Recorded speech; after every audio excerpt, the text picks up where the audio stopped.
Hey everybody, what's happening? Second. Hi, I'm Tommy, and you're on the lifeboat. How have you been? You're doing well. Get this thing. Sorry, people. I had some serious. We almost didn't get this to go. This has been one of those. That just it didn't want to cooperate. Meredith Ling, good to see you. How are you? Robin Miners, hello. Good to see you. Rick Spicer. I'm seeing Rick's a bit of a redneck. I was reading that earlier. Nothing wrong with rednecks. Nothing wrong with them at all. I promise. They're the best people I've met. Farmer tans and really good red. Nothing wrong with that at all. Pretty healthy. Jamie Palmer, good to see you.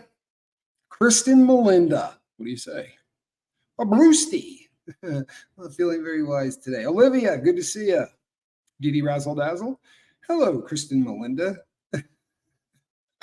Aunt KK, good to see you. How are you? I'm glad to see you tonight, too. I really am. And Hummingbird. Well, I get that, too. Lisa Trimble, good to see you, Lisa Trimble. Squirrels around here somewhere. Sandy Wendy, how are you? Jason P, I live for now. Layla. Just Pauline, good to see you. Sweet Liberty. So, Cheshire Cat, good to see you. It's probably going to be probably not going to be a big house tonight. Currently,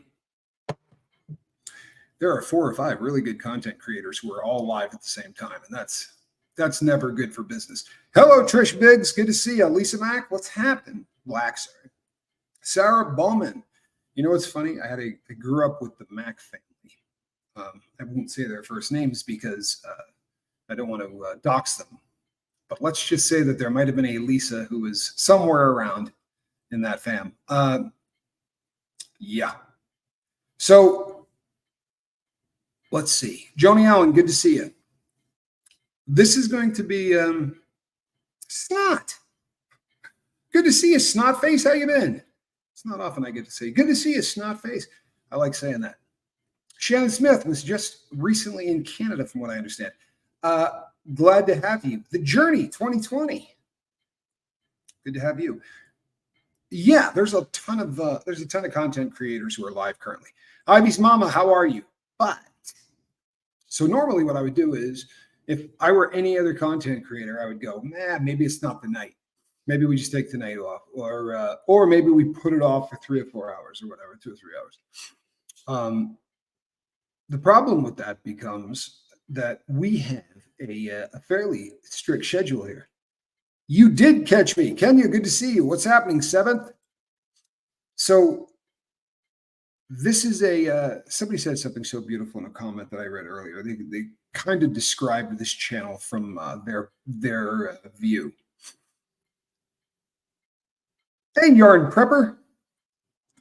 Reese is on currently. I know she's working through stuff. I didn't go over and watch it. I know this was probably a hard day for her, and I don't really want to eavesdrop on that. Jane Aldrich, good to see you. And Tommy friggin' Stiggs, Social Club, what's happening? I was over there hanging out with Tommy Stiggs earlier. I really enjoy his content. If you guys have never gone over there and checked him out, it just sounds like a family reunion is what it sounds like. You know, it's just got that nice Italian sound to it. It's just something about a New York accent that just really makes me feel good. Scoob, good to see you. Jam. I have to say that because we've got a bunch of Scoobies now. Spanks Calhoun in the building. Good to see you, Spanky. Love you. So let's this is going to be an interesting show. Grandma Amy 729, how are you? Glad that you're here. This is going to be an unusual show because we're going to delve into some stuff. Lynn's Sanity is in the house, and you know what? We got to shut down here real briefly because I have been, as most of you know, hey Cheeky, as most of you know, Lynn Sanity's been with us a long time, and we care very deeply for Lynn Sanity.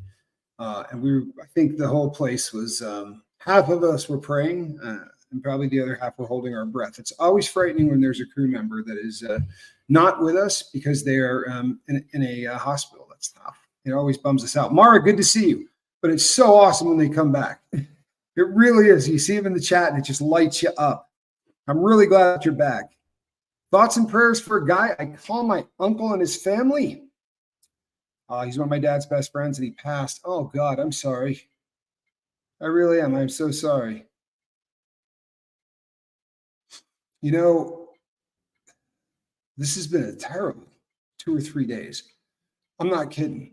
For the world, for this country, for the boat, this is right here we go. Miss Sunrise Dawn says, I need ones for my former sister-in-law. She's having her leg amputated to the knee tomorrow because of diabetes and infection. Oh, man, that's hard. Oh, man, that's hard. But this has been days of this. It really has. It has been days of it currently. Franklin MC, good to see you. Kim Roy, what's happening?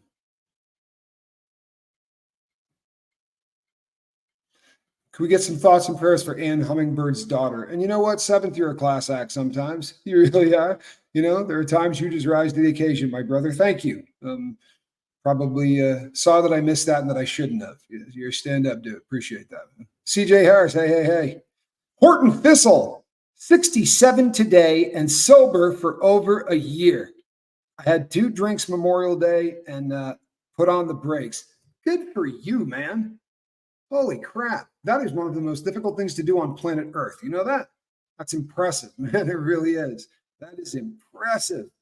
I had a friend that had, I want to say, 14 or 15 years of sobriety. And I spent a lot of time with this dude. And I was a degenerate at the time. I mean, really. Olivia, good to see you. I was not a good person at the time at all. I was always partying. I was stealing. I was just a thief and a guy that spent a lot of time partying. But I walked into my best friend's place, and this dude had a highball glass in his hand, right, with brown liquid and some cubes. And I looked at him and said, "Dude, please tell me that's iced tea. You know, please tell me that's iced tea." And he goes, "No, sir, that's bourbon." And I just went, "Why, dude? What are you thinking? You know, I'm not trying to be Jiminy Cricket and, you know, ruin your day, but what the actual, what are you thinking? You know, what got so bad that you feel the need to risk, all of the progress that you've made up to this point?" But that dude did not finish that drink. And it wasn't because of me, because he looked at me and said 5 or 6 of the nastiest things I would never repeat on my channel. When I go over to Stiggs's, though, I'll tell you the story. Because they let their hair down on Stiggs's channel. Gemini girl, good to see you. But no, he tore into me. I'm doing this, right? And he's like, I'm going to have 3 or 4 drinks. I said, it worked out really well all the other times, right? You're always great at pumping the brakes at, at those low number of drinks. That always worked out for you. And the crazy thing is, dude didn't finish the drink. Took about 2 sips and just got this look on his face. And I said, "Are you not liking the taste of it?" And he goes, "How did I drink this shit?" He said, "This stuff tastes so bad. How did I drink this?" And I'm like, I don't think, even when I was partying on anything, you're not going, "Wow, I'm sniffing that Coke because it smells good." Right? I'm smoking that tar for the taste. I mean, I happen to like the taste of tar, believe it or not, but that's not why you're doing it. And I always kind of viewed drinking the same way. I felt like mixed drinks were really just our attempts to take poison and make it not taste like poison.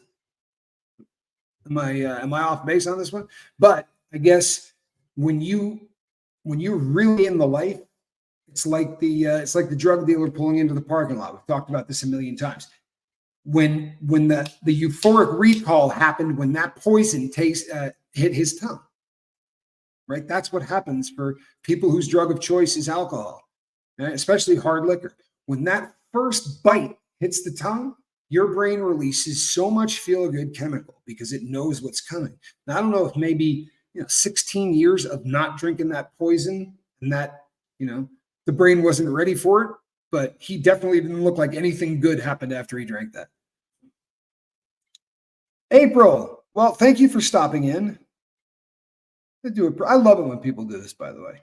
It's just a nice thing to do. It's like, hey, I'll swing by, I'll help the algorithm. Please have a good night's sleep. Really, I appreciate you, though. Let's see. Hey, Kathy. Just wrote a letter to your son. I was knocking out a bunch of stuff now that I got home. Karen W., good to see you. And I will tell you this, since I'm not going to do the great unveiling, I was not donated a car, which it may have sounded like, but we were given a motorcycle.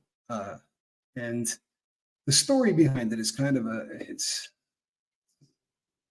I don't know. It's a good story, but it's not a happy story. But they wanted the boat to have this, and it didn't get a lot of use, which is one of the reasons that makes this story sad. But we're going to unveil it. I'm going to show it to you guys because it happens to be one of the most unusual looking vehicles on earth. This cat bought a bike that does not look like any other bike out there. It's very, very odd looking, cool looking, super modern looking. Brucey says, I went into a psychiatric appointment and walked out. I just felt it wasn't the right place. People complaining in the waiting room. You know what? I would say go with your gut. I know that people are going to argue with me on that, and I'll get an email that says, you didn't even get a chance to. I think you go with your gut. I really do. And I've lived by that for a really long time. You get a weird premonition about something.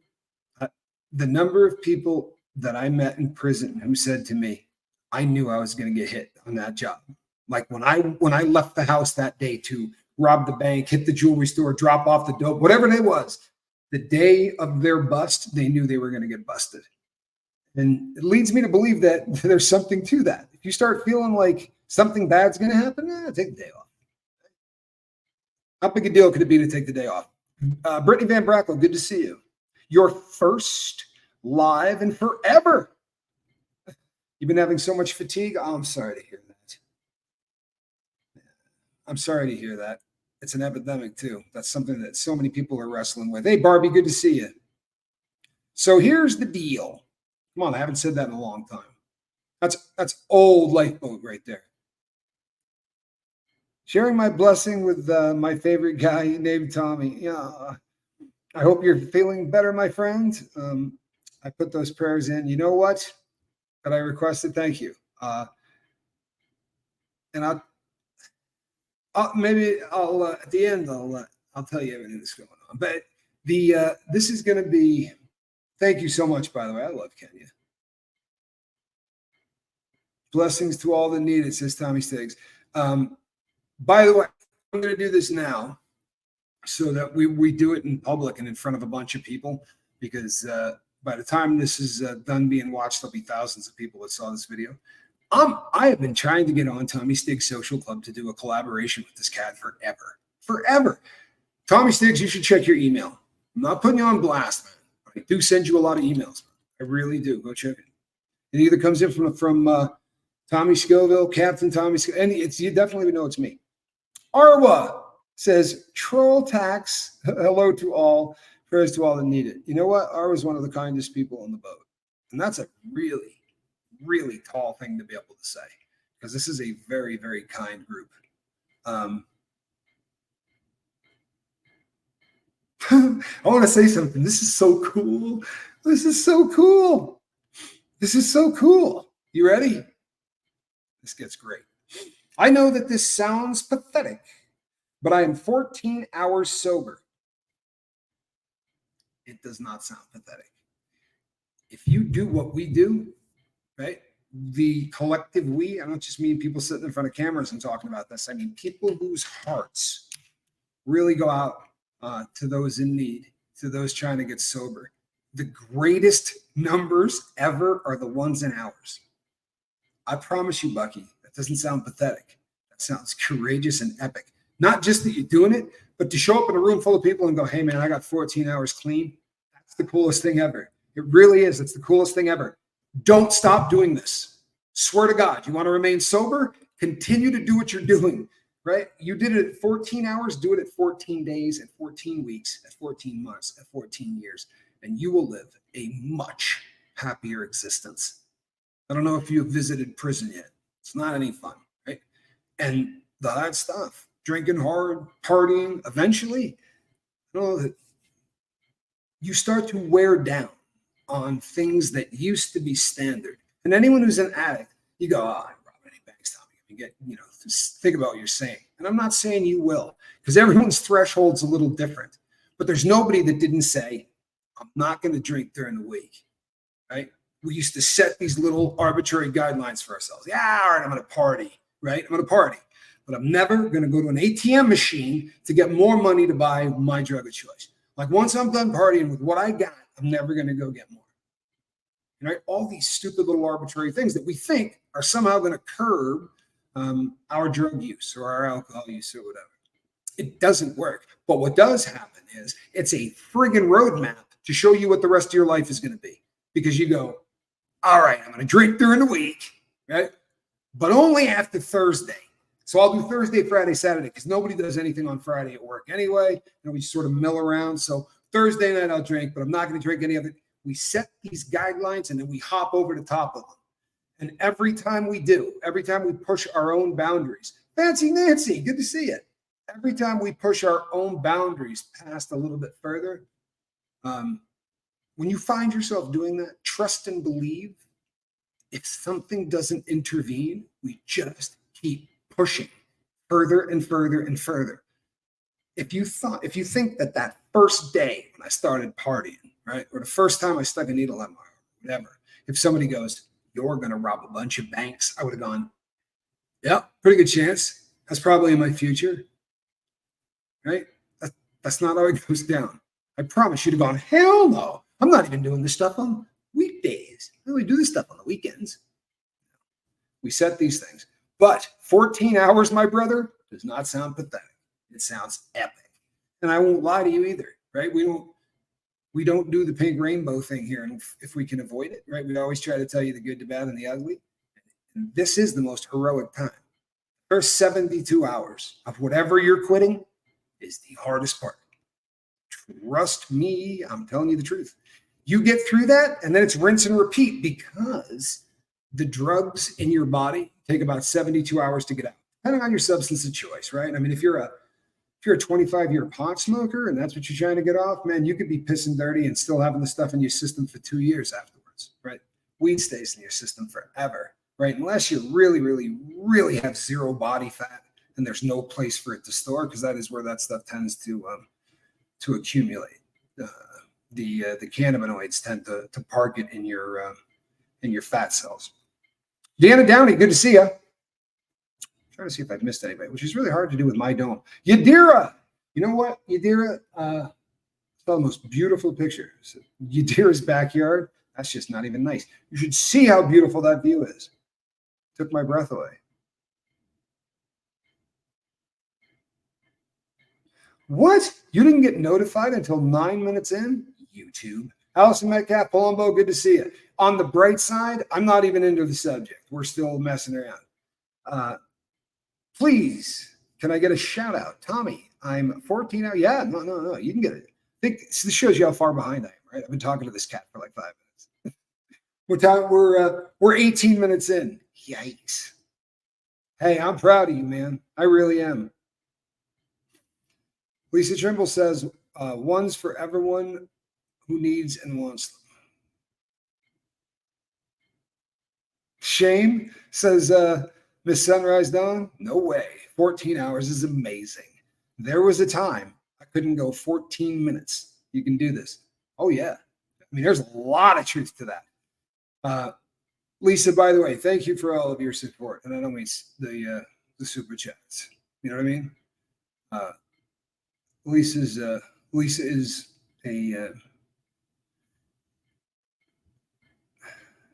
I'll do this real quick. If you put together a 5 and you've got 5 people who's supposed to be the 5 people that have your best interest at heart, so that these are people that you can call at any time and say, hey, I'm having a hard time, right? If you pick wisely, if you don't call your 5, like if they don't hear from you in 3 days, they gently start knocking. And the gently part is really kind of a big deal, because when you feel like withdrawing from society, right? If it's if you feel like getting high, or you feel like you're a failure or something like that, we tend to withdraw, and we don't have the connections. Connections are what keep us sober. It's the opposite of addiction. It's connection, right? We all tend to believe that. So this is fairly logical stuff. But as we start to withdraw, if somebody bangs on the door, we withdraw a hell of a lot quicker.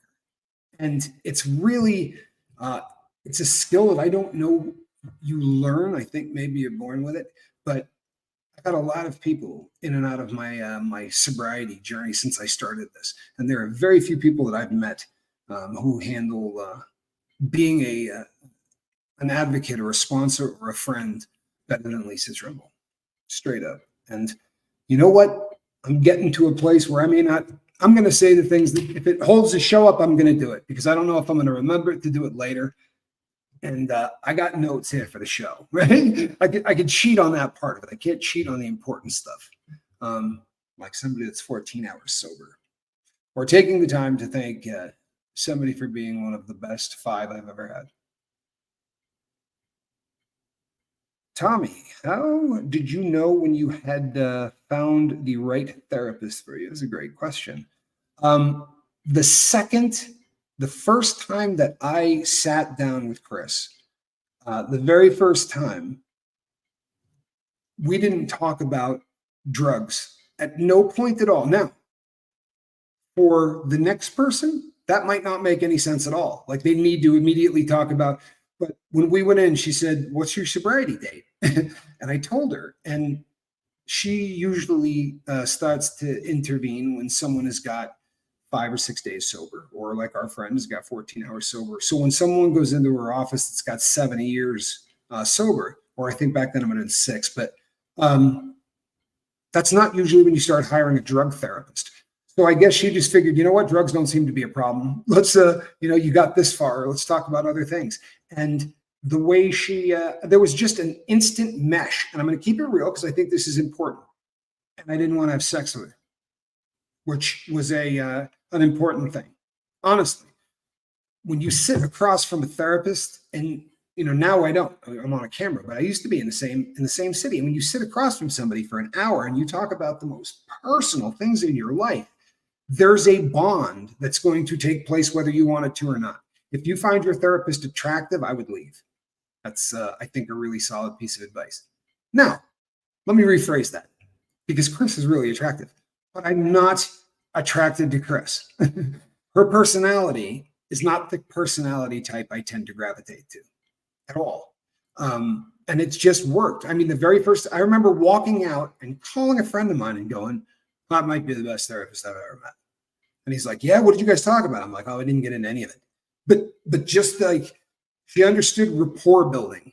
And I think that if anybody in that kind of field, they're not putting a stethoscope on your chest, right? We're not trying to figure out in the next 6 minutes what might be killing you. This is a process of them stepping inside your dome and holding your hand and taking you on a tour of the deepest recesses of your mind. It's pretty heavy stuff, right? If they seem to be in a real hurry with that process, that's going to make me nervous. But truthfully, I did know what I wanted. And if you go to buy a car, right, it's probably a good idea to have at least a ballpark. Hey, I want 4 doors, right? Or 2 doors, or a convertible, or a truck. Because if not, you walk in and you just sort of spin around in circles. And I think that's everything. And I think it's the same way if you're going to be talking to a therapist. What are you trying to get out of it? And what makes you uncomfortable in a human being? What is it that when you see somebody, you go, "Oh yeah, I'd love for this person to be my therapist," right? Because I know people who aren't therapists, but I think to myself, "Oh, they'd be so good at it." Lisa Trimble's that way. There are people who you just go, "Oh man, you might have missed your calling." Maybe you missed your calling. Oh, no. No, you know what happens is they get bumped from, he moved, right? So the only address I had for the first one went to there. So I would imagine it's taken a minute. He didn't scare me out. No, his letter was great. Your son really sounds like an ace. He sounds actually was talking to a relative about him. And I'm not, nothing deep and personal, but I said, the way he was describing the unit that he got to, I remember calling and talking to friends and family and going, "This is really different than any other place I've been in prison," right? Because everybody in prison is kind of, they're all kind of on a very similar agenda, which is to look out for yourself, right? At all costs, to just look out for yourself. That's what everybody in there is doing. And you kind of have to, right? You look over your shoulder all the time. And then you get into, a unit where everyone is doing kind of what we're doing here. And people are all kind of trying to move forward. And that's, it's so weird. When people come and go, hey, how you doing? What's your name? When did you get here? Like, it's really odd. And the way he was describing it to me, I was like, I remember that day, man. I remember thinking, this has got to be better.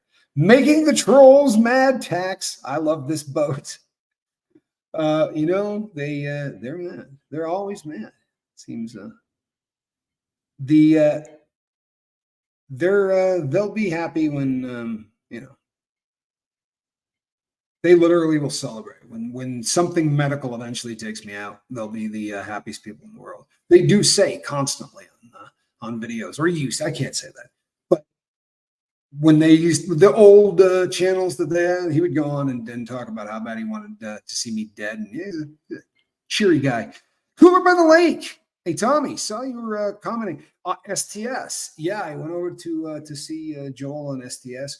If I'm able, like if he goes live at a time when I can get on there, and the subject, especially if it's something that I'm into, and the Adelson, how can you not be into that case?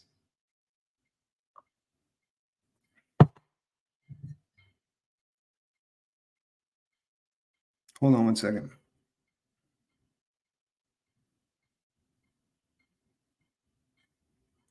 All right, we're gonna get into the meat of this, people. You ready to roll or what? Elizabeth Grundy, good to see you. You made a live. Well, how cool is that? All right, people. Now, oops, we're almost there. You've assembled your Care Bears. We knock loudly, my friend. You know what, Arwa? I love you. I really do. And you know what? That wasn't. Oh God. I hope nobody took that to mean. Please, none of you are doing that to me. That's not what I was going with that. I really hope that I didn't offend anybody with that. I know you're joking, but I hope nobody took that way. That's not what I meant. I really was just kind of commenting on Lisa. And I'll tell you why. What I'm currently going through is, and this isn't what tonight's subject is about, but we'll knock this out real quick too. But what I'm currently going through is different than anything I've ever gone through in my life. I've dealt with a decent amount of crap in my life. This isn't like anything else that has happened to me. And the biggest thing with this is the unknown. I'm really good at programming. I really am. I'm really good at it. When they said you need to lose this much weight, don't trip. I can do that, because once I got sober, I'll just apply the same friggin' technique. You want me to lose weight? No problem. I can do that. I can cut down what I'm eating like nobody's business. It's not that, again, it just gets back to journaling, programming, doing all the same stuff. What's happening to me now, I can't program in any way to deal with. And it's and the unpredictability of it from day to day is it's frightening. It really is. It's a very, very uncomfortable feeling. I don't know what it was about that conversation about typos a few boats ago, but every day since, when I notice a typo, that inner panic gets a little fainter. I love that. Didn't even check this one. You got to love that. And I'll tell you something. Believe it or not, that is a big deal. Yeah, the unknown is terrifying. And currently, I love you. I love all of you. Seriously, if I offended anybody with that, nobody's doing that to me. There's nobody that's stormtrooping the doors or anything like that. Now, have I shut myself off from the world? I have. In a really big way, I have. There are a group of people I'm talking to every day. I promise you. I have an inner circle of 5. If I'm kind of blocking people out, it's because conversations, I'm ruling this roost. It's easy for me to sit here and talk, especially if I'm not, if I have if I got notes or I have subject matter or whatever. In conversation, when I got to bounce back and forth, I get really lost really quick. And it's getting to the point where I can't. It's getting to the point where I'm probably going to have to make some changes in how I do some things. Tommy, Moose needs you. We need to fly him back to you. He is truly bullying kids so bad. I'm afraid kid may have an early heart attack. Well, I'm sorry to hear that. I really am. And I'm sorry to hear that here. Maybe, I may have been told that. I may have heard that today. I was about to complain that that's the first time hearing it. I may have heard it. It's been, that's kind of how it's going.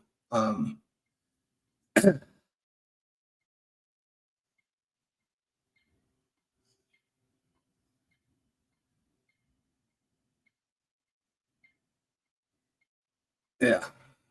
Sorry.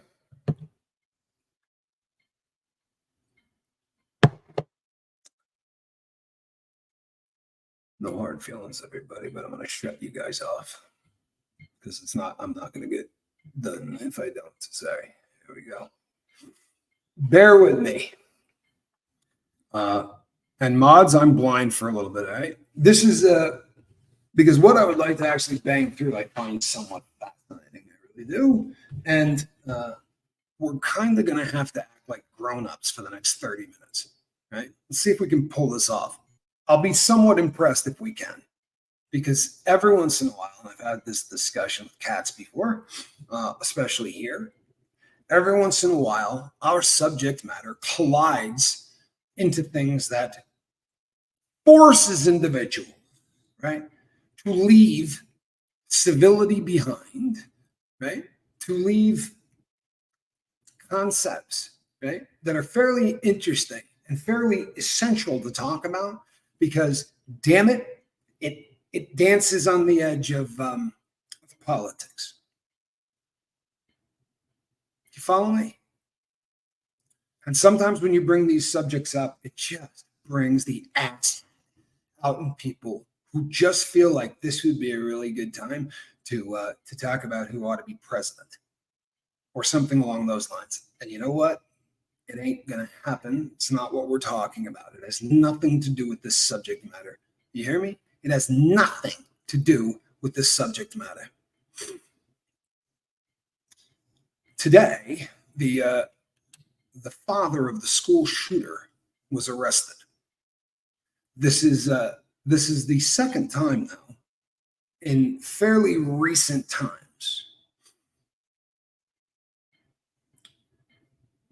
This is the second time in fairly recent times that the parents of a person that's done something like this has had to, has been taken to arrested and charged. Now, the first time they charged that cat with manslaughter. They charged him because their reasoning was that he didn't secure the weapon, which I think is pretty legit, right? The kid took it to school. If dad had any idea what a weapon was, that wouldn't have been an issue. That was one of the things. They got 10 years, right? Parents in that got 10 years each. This time around, they're charging them with the exact same crime as they're charging the kid with. What they're doing is the people who perished. They're going to charge 2. They're going to charge both murders, right, to the kid, and then they're going to charge both murders to the father. But they're also going to charge the dad with manslaughter on all of them, so that, I guess, as a backup in case something, if it jumps the rails, and they feel like they can't get the conviction on the first 2. That's usually why they do something like this. I don't see them trying to prosecute this cat for manslaughter.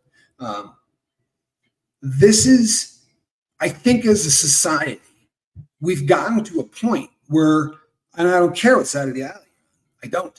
But I think all of us are a little sick and tired of our schools being shooting galleries, right? I'm not trying to be unsensitive, I promise you, right? But every kid that didn't get the prom date he wants is going in with a weapon. There are issues, right, that obviously really need to be looked at. This is also a recurring friggin' theme that the feds always seem to know about these people beforehand. What do? You know, they sure as hell got me. They got all my friends. But if you call them and say, hey, this kid's a whack job and has a weapon, they don't seem to do a thing about it. That's the last, I think, 3 school shootings that they knew about ahead of time. Oh, and the attempt on the former president. They knew that guy was a whack job too. I'm lost. I really am. I'm lost. So do they just gather information and do jack shit with it? What's the deal? Because it doesn't make any sense.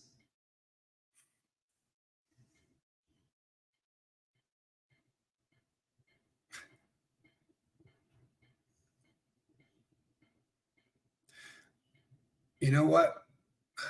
I'm going to lose it tonight. Really am. I'm going to lose it tonight. It's going to be unfortunate. Let me tell you something that's never going to fly here. Ever. Right? Ever. You can tell me I'm an ass. You can tell me you don't like how I do this show. Right? Feel free. What you're not going to do is tell the mods they're not doing a good job. Don't do that. They come here and they work a lot because we do a bunch of these. And if you start crapping on a mod, you're going to disappear and you're going to disappear permanently. You hear me? That's jacked. That's jacked. Our issue.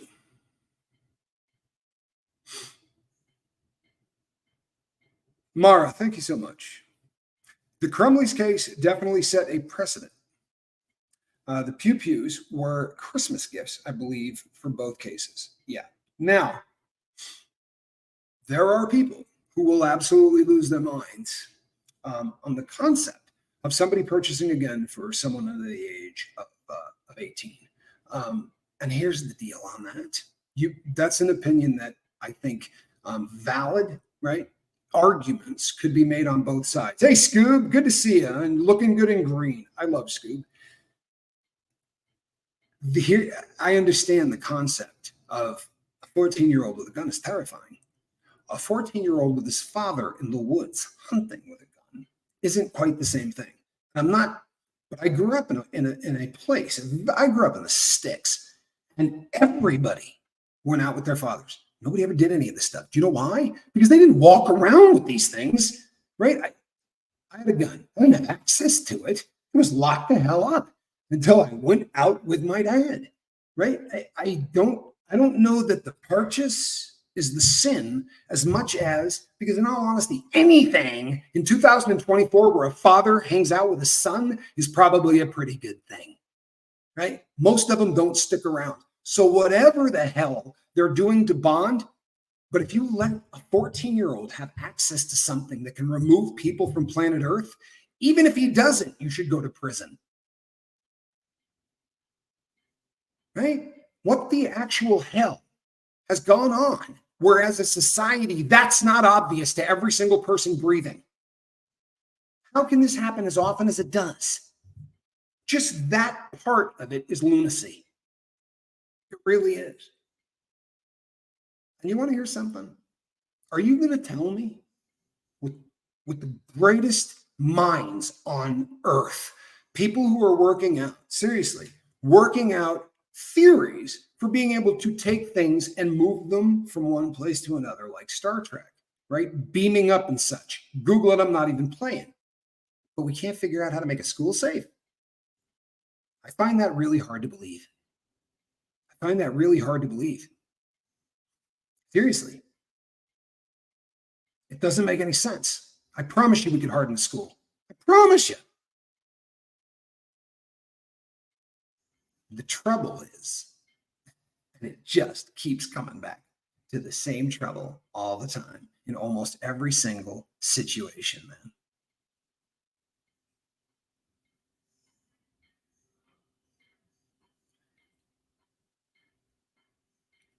Sorry, people. I'm not upset. I'm just lost. Whatever. The thread is gone. And it happens.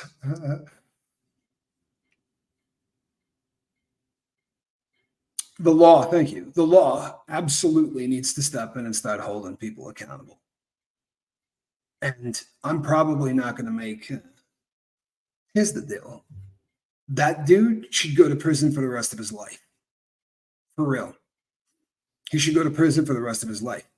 If there had never been one of these shootings ever in our country, maybe we could argue that this dude just made a really horrific mistake, right? Letting his kid get access to something like that, not having it locked the hell up.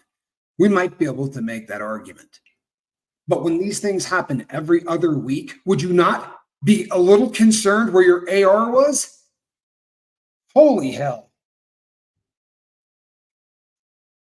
Anita Card says, I work in a middle school as a special ed educator.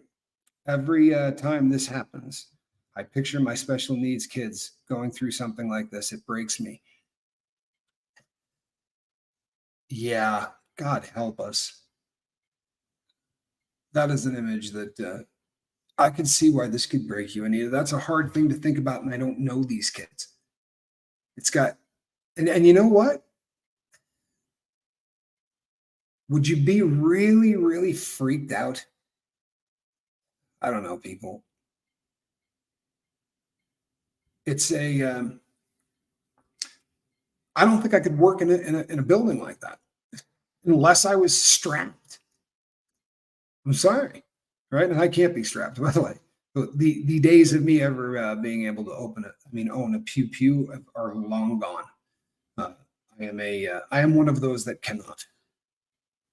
Brandon Calloway has been sober for 3 weeks. Brandon, my brother, good to have you back, man. Love it.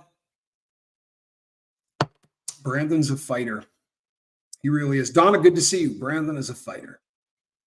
He gets up, he dusts himself off, and he fights. And I got so much respect for that, I can't tell you. And you know what? It doesn't matter how many times you get knocked down. For real. That is the greatest of all lines and cliches. It is. If you get knocked down 400 times, who cares? You just have to get up 401. And you know what? Take this from someone who absolutely is an authority on this. They will cheer you getting up that 401st time. I think that when we're trying to better ourselves, or we're trying to get sober, or we're trying to do any of these things, very often it's we get lost in the weeds, right? We start thinking stupid thoughts like, you know what, man, how many times have I told people that I'm quitting? Right? They're not gonna care. Like, even if I'm sober, they're not gonna believe me. Every single time they're going to want so much to believe you, right? All you got to do is do everything right. That's all it takes. All you got to do is do everything right. And you only got to do everything right for about 3 or 4 months before people start tipping to that direction of belief and cheering and everything else. There's 300 of you here listening to me, and I got a pretty good sized rap sheet. People get really excited when somebody gets off the deck.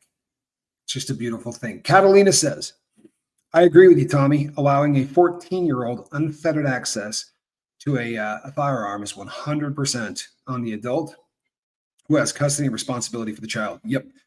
We have numerous smart people. We need a solution to this. Yeah. And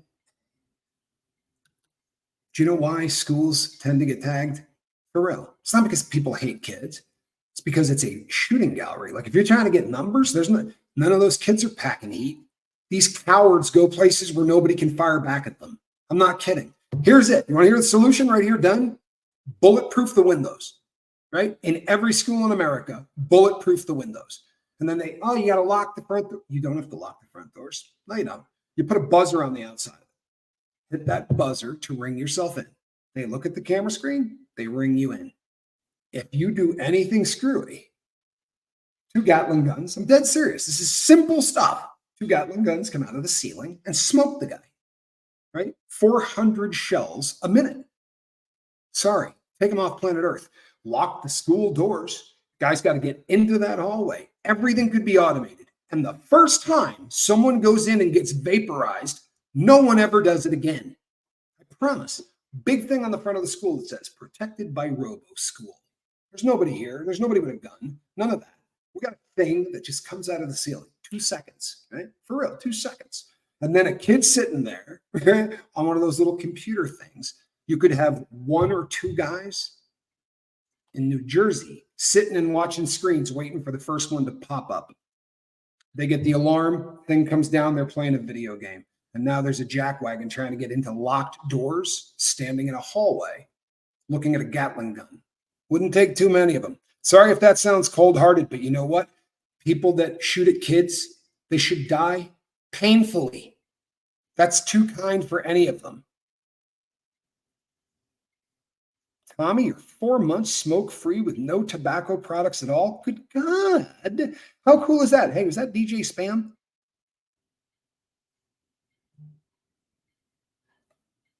DJ Spam, did I send an email to you? Yeah, 4 months smoke-free and any kind of tobacco product. I can't say that, people. I still vape. I still vape. We had a school shooting a few miles from me. It's terrifying and it scars the community forever. And this is a part that I really wanted to talk about. I wanted to talk about the poor people inside these schools who have to be terrified going to work every day. But what I don't want to do is bum out the people in here that I care about who happen to work in those schools, right? Because I'm looking out. I got Anita. We have several teachers, educators here. And I'm not trying to really. I don't want to make you think about, but it's got to be a terrifying thing.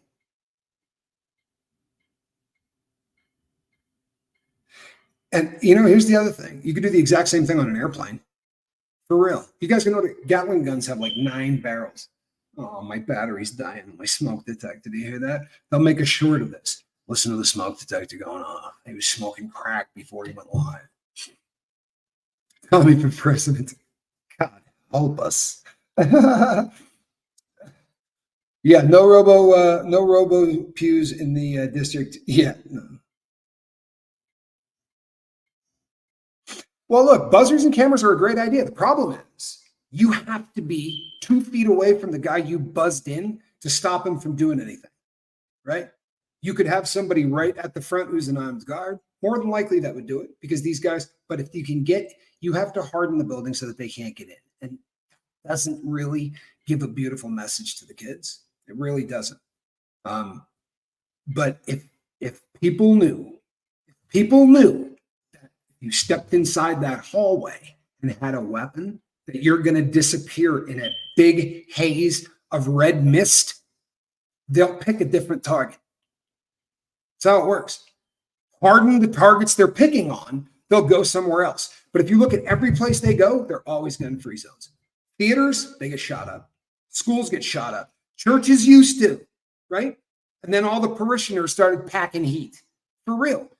Churches all over the U.S. have security teams of guys carrying guns. And there's been 3 or 4 times where people went in, started the process, only to be killed by somebody in there worshiping God. That's thinned out the number of people who have a desire to fire inside churches. I'm not advocating for pews, by the way, people. I'm not a fan. I'm not. Unfortunately, we have to have them. Sadly, that's the truth. You know why you have to have them? Because there are people like me. And if there weren't people with guns when I was a bad person, I would still be out there doing the things that I was doing. I got stopped by people who carried guns.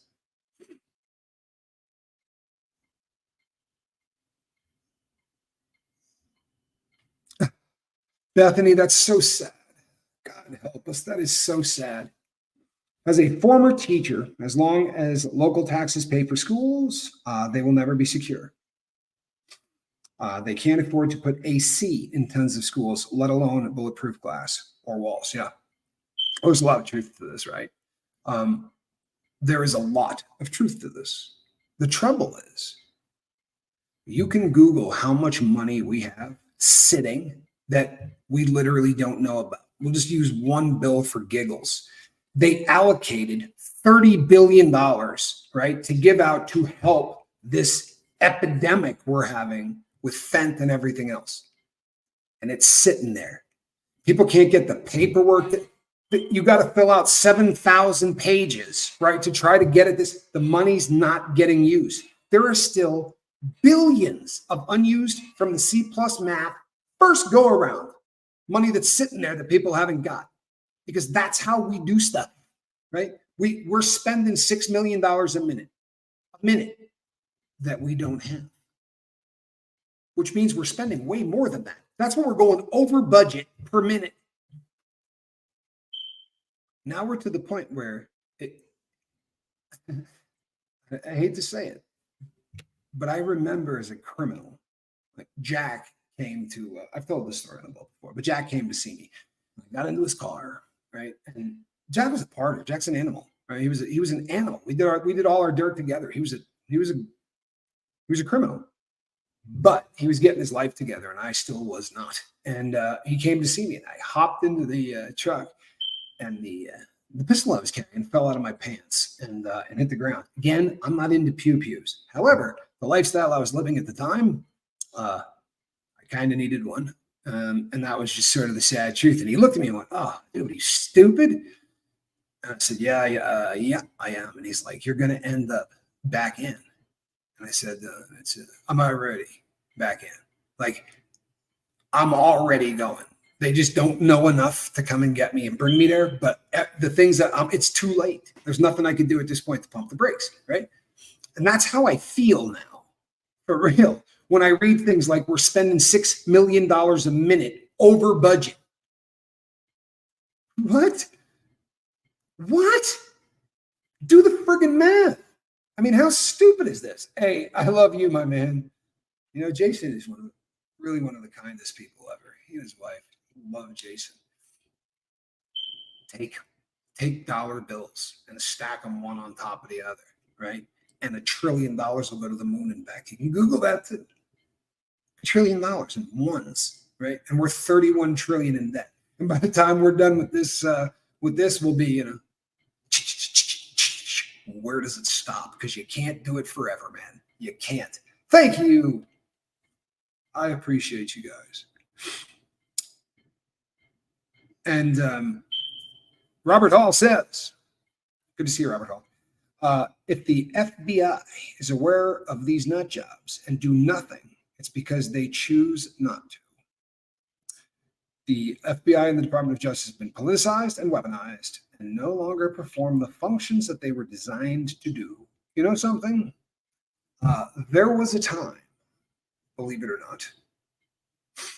not, there was a time where the approval rating for the people like the FBI, there was nothing on earth that had a higher approval rating. It had a lot to do with Dragnet and, some of the Ephraim Zimbalist Jr. did that show. What was it called? It's called FBI. But there was a bunch of shows that just, the Untouchables, right? Elliot Ness. These guys were bigger than life, and they were out there actually fighting crime. Like, they were out there to try to catch criminals. I did a show on the Dread Pirate Roberts, right? That's the Silk Road dude, right? Silk Road guy. Do you know how many people in the Silk Road case from the FBI got arrested for trying to take bribes from this dude? They were all, it's like, wait a sec, he's making how much money? For real, you can look this up. There were feds falling out of every tree that were on this dude's payroll.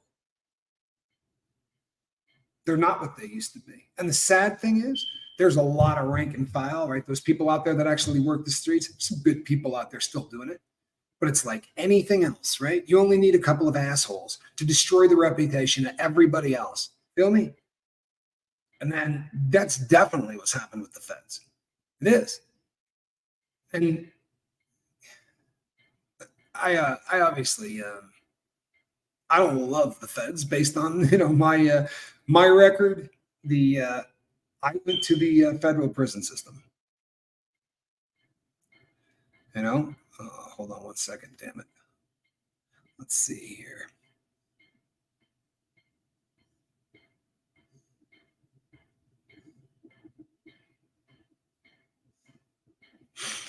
Wow. Brittany Van Brackle says, I got a pew-pew with one goal, to unalive myself. If I had to do a mental health screen and therapy before I could buy, I never would have tried. I'm here, and other people could be with stricter laws. And there's a lot of truth to that. There absolutely is a lot of truth to that, right? Now, here's the problem. That is my smoke detector going off, Nancy. It's my office smoke detector going off. My battery is dying. It wasn't at the beginning of the show, but about halfway through the show, it started. So I apologize. Here's the problem with this, right? I love it as an idea. I really do. I love it as an idea, Brittany. The trouble is we have to let the government then do it, which means people who go in to purchase these things and do a psych eval with the government, they're now literally, everything about them is done. It will be sold. It will be traded. It will be this is something that we went through, believe it or not. When HIV first came out, there were people at hospitals selling names of people with HIV to insurance companies, so the insurance companies could make sure they didn't insure these people. And they were willing to pay really big money for each name to make sure it didn't end up in their system, because it was going to cost them hundreds of thousands, if not millions of dollars to treat this disease. That's one of those things that as you grab the table, right, feel like you're going to pass out. Or like when the American Car Company at a stockholders meeting said, we have a bad, well, they did it behind closed doors, but there was a problem with seatbelts, right? They were going to have to recall.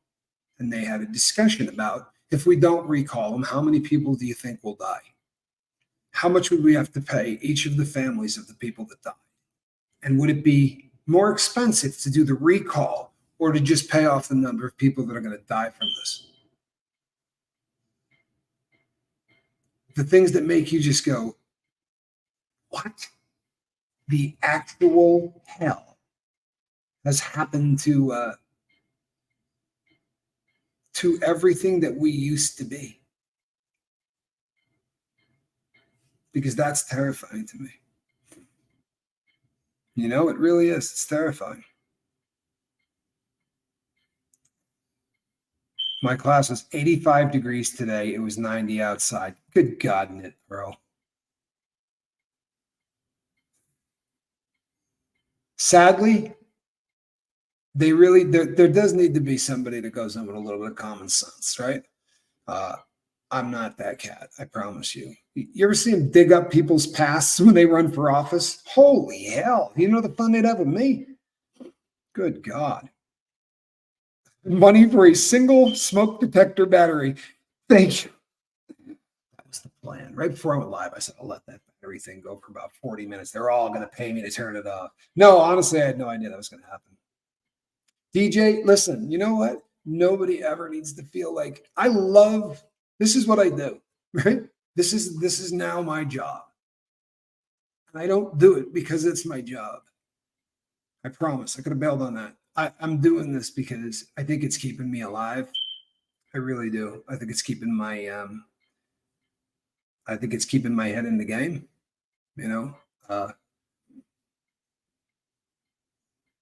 well, blanket statements. Izzy, thank you so much. Turning stuff green. And Carnosol, I think you got to be careful with blanket statements.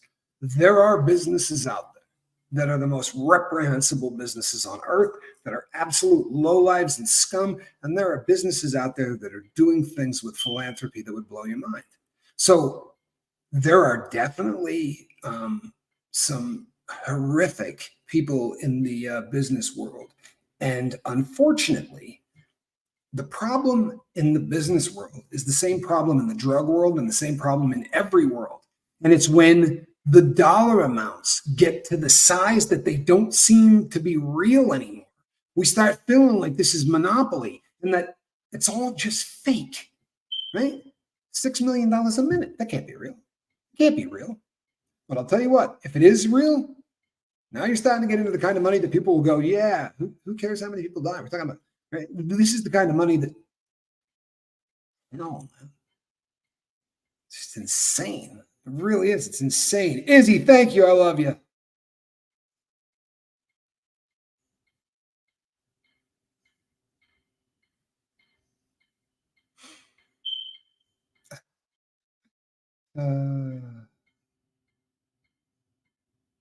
Grifter tax to wee off the trolls and to buy some backup batteries for that dang fire alarm. I'm going to end up, I'm going to cut this thing a little early because of that fire alarm, because I can't put into words how much it's driving me nuts. Like I honestly can't tell you the discipline that it's taken for the last 30 minutes to not just run over there, snatch that thing off the wall, and smash it on the ground as hard as I possibly can. Because unfortunately, it's kind of where my head goes during times like this. I love you, Calhoun. My son's a good kid. He's a good man. He really is. You did mine in 2 pieces? Right. Oh, sorry. I thought you were talking about a smoke detector. Didn't realize it was your uterus. Terribly sorry. Bad form. It's better than a curfew. Yeah, right. Up there it goes. You heard it. That was the curfew right there. It's driving you crazy too. Yeah. All right, people. That's the news, and I'm out of here. Be kind to everybody, huh? For real. If this thing is going to change in any way, shape, or form, I'm not even playing with you. It's going to start here. You know anybody else out there being kind to one another, yelling about it? If it's going to start, it's going to be you people to start it. Believe that. We got to fight for kind. We got to fight for love, and we got to fight to be more human. Have a good night.